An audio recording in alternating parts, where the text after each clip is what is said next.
suve lõpus korraldasid Petsit ja Hills vahva konkursi, kus loomaomanikud said välja tuua 5 kõige loomasõbralikumat restorani Eestis. Täna tutvustame teile viimast nominenti, vahvat Statka restorani Pärnus. Tere, Rebecca!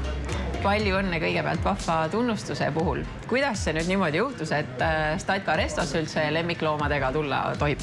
Kuna meil on väga loomasõbralik töötajaskond, siis niimoodi välja kujuneski meie enda töötajate pealt, et me kõik oleme suured loomasõbrad ja lihtsalt hoiame koerakesi ja eks niimoodi ka kliendid seda vaikselt märkasid. Et põhimõtteliselt keegi võttis alguses oma koera tööle kaasa ja... Just.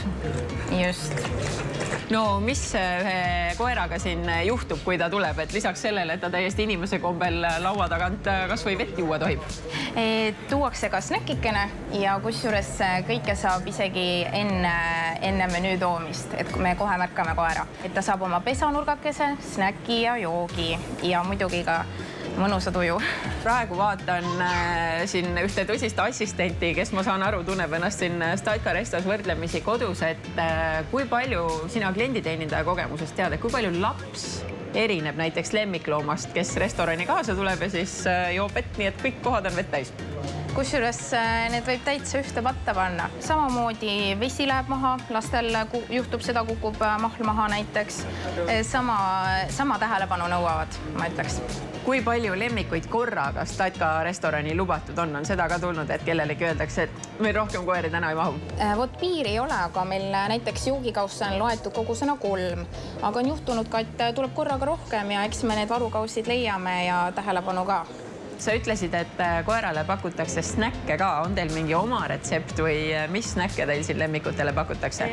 Leidub siis Petsitist snäkke. Me saime ka nüüd tänu selle võistlusele neid mõnusaid Hillsi snäkke proovida ja need on ka pirtsakamatele koertele sobinud, et me oleme nüüd neid jäänud ostma isegi. Kuidas see tunnustus nüüd teie argipäeva muutnud on, et kas inimesi loomadega satub julgemalt, satub rohkem?